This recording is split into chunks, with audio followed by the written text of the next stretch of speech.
Hey guys, and welcome to Wrestling Days. So all day long I've been getting tweets and messages and comments from Ambrose fans, Lesnar fans, Reigns fans.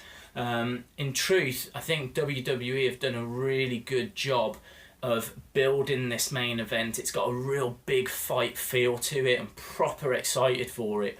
Hence why I wanted to do this quick video just having a look at just the main event for tonight's pay-per-view. Now, the rest of the card's flat, in my opinion. I think that there's, we've gone through it before, but there's no tag team titles on the line. Charlotte's going up against Brie, and Brie's already come out and said she's going to retire, so there's little to no chance of the title changing there. There's a few of the matches that we've seen several times before. I don't want to get into all of that stuff now because I don't know what the undercard was of Rumble in the Jungle, but I still know what the main event was, and that is exactly what this pay-per-view feels like. It is all about this main event. So let's just break that down very quickly. For me, Lesnar is the third favourite, which, it shouldn't be that way, but that's how it feels. And the reason it feels that way is because I'm almost certain the Wyatts get involved. And so Lesnar stands little to no chance, unfortunately. Could surprise us, he could pick up the victory, but then a Lesnar versus Triple H for the title at WrestleMania is a match we've seen before.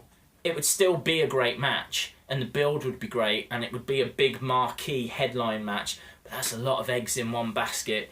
If you've got no Cena, if he doesn't make it, if you've got no Rollins, you've got no Orton, Cesaro's not in the mix, Sting's injured, you go through the list, you put in a lot of big names and the title all in one match.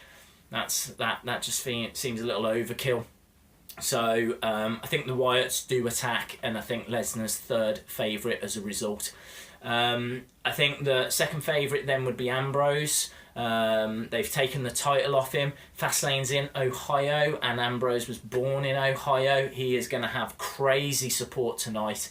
There's lots of little things like that. The fact that it was Ambrose and Triple H as the final two in the Rumble. They've done well to make it feel like it could be Ambrose, but I think the favourite, and I think the way it will go, is that Reigns will pick up the victory.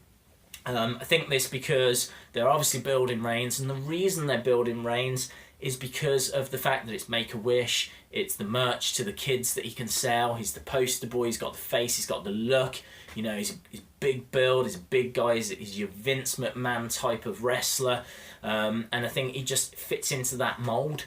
We could see a heel turn, could see Ambrose turn heel on Reigns, and in fairness that would be a smart move by WWE, because whilst Ambrose is a face, he's always going to be in the way, so they need to get rid of some obstacles, and I think they could turn Ambrose.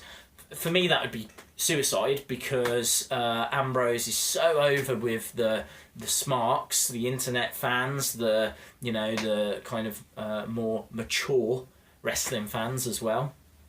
No disrespect if you're mature and you're into Reigns, that's not what I'm saying, but what I'm saying is that Reigns is very much targeted at one part of the audience, Ambrose appears to be targeted at another, and I think the face of the company has to be able to fulfill Make-A-Wish commitments, has to be selling merch to families, kids, adults, the whole spectrum.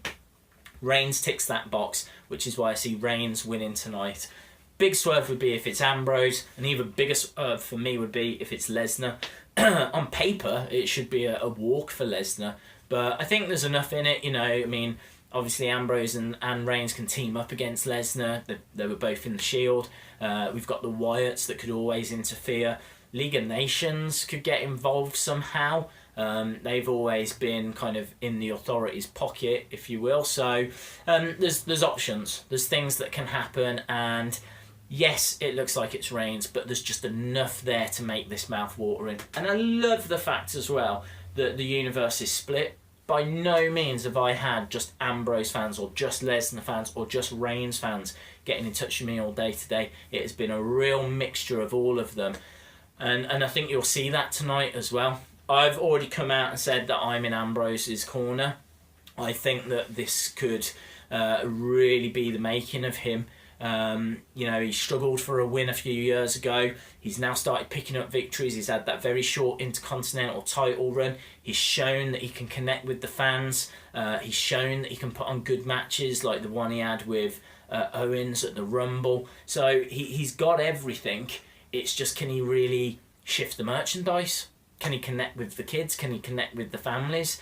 His character doesn't really allow him to do that, but on wrestling ability, on character, on strength of promos, on strength of in-ring work, it should be Ambrose for me. So we'll have to see. Really excited. I'll be on Twitter all throughout the pay-per-view. In fact, I'll be jumping on Twitter as soon as this video is uploaded. I'll be on there tweeting away, so I'll go through the pre-show and all that kind of stuff. And then I will have a quick reaction video as soon as the pay-per-view is finished as well, so check back for that. And then I'll do a full review tomorrow. But yeah, proper looking forward to it. Be great to hear from you on Twitter. Jump over, send us a message. I'd hate to be sat here on my own just watching the pay-per-view, because as I said, most of it looks a little bit dull. But proper excited for this main event. Can't tell you how much I'm looking forward to it. So whoever it is you're supporting, I hope they come good for you, or at least do you proud. I'll be flying the flag for Ambrose. And yeah, as I say, jump over to Wrestling Days UK on Twitter. As always, thanks a lot for watching, and let's get it on. Let's get it on.